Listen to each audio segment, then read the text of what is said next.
Il est presque minuit à l'aéroport international de San Francisco et le vol Air Canada 759 s'apprête à atterrir. Les pilotes, après une longue journée, pensent approcher la piste d'atterrissage habituelle.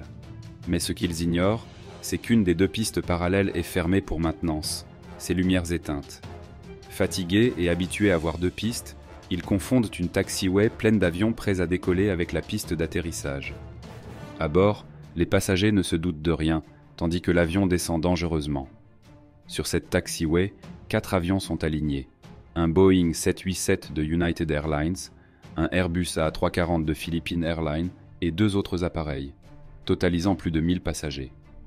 Alors que l'Air Canada approche à quelques mètres du sol, un pilote d'un des avions alignés remarque le danger et alerte la tour. « Où va cet avion ? Il est sur la taxiway !» À cet instant, le contrôleur aérien ordonne une remise de gaz en urgence. Les moteurs hurlent, l'avion reprend de l'altitude et passe à quelques mètres des appareils au sol, évitant de justesse une catastrophe. À 9h27, le 24 mars 2015, un avion contacte le centre de contrôle de Marseille en route vers Düsseldorf. Il s'agit d'un Airbus A320-211 opéré par Germanwings, parti de Barcelone.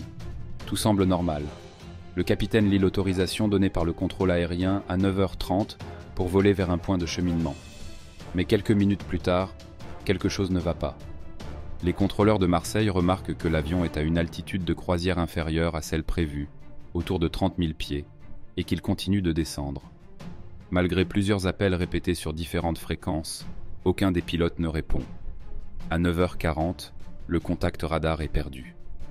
Le Germanwings 9525 s'écrase dans une montagne des Alpes françaises, ne laissant aucun survivant.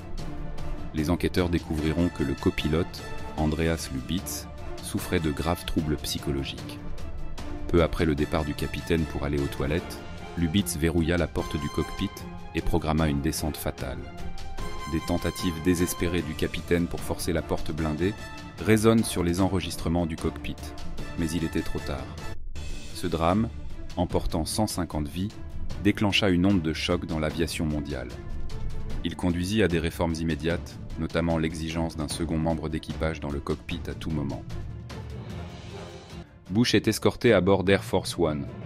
Alors que l'avion décolle dans une montée extrêmement raide pour éviter tout tir au sol, les autorités reçoivent une alerte effrayante. Un appel anonyme déclare que Angel est la prochaine cible. Angel est le code pour Air Force One, et cette information laisse croire qu'une attaque pourrait viser directement l'avion présidentiel. En réponse, Air Force One monte à 45 000 pieds, au-delà de l'altitude normale des vols commerciaux.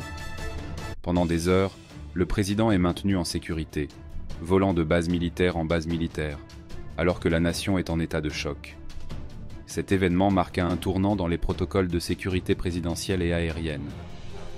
Le 4 février 2023, à l'aéroport d'Austin au Texas, un épais brouillard recouvre la piste alors qu'un avion cargo FedEx 1432, un Boeing 767, s'apprête à atterrir. Sur cette même piste, un avion Southwest 708, un Boeing 337, avait reçu l'autorisation de décoller. Alors que le FedEx approche, les pilotes aperçoivent soudain les lumières du Southwest, qui roulent toujours sur la piste. Immédiatement, les pilotes du FedEx déclenchent une remise de gaz, remontant à toute vitesse pour éviter la collision.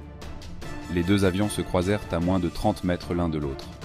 Cet incident rappelle l'importance d'une coordination parfaite entre contrôleurs et pilotes, surtout en cas de mauvaises conditions météorologiques. En 1977, sur l'île de Tenerife, un épais brouillard recouvre l'aéroport, rendant la visibilité quasi nulle. Ce jour-là, 2 Boeing 747, l'un de KLM et l'autre de Panam, se trouvent sur la même piste.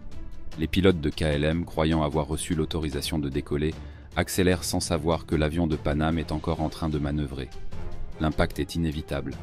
L'explosion et les flammes tuent 583 personnes, faisant de cet accident le plus meurtrier de l'histoire de l'aviation.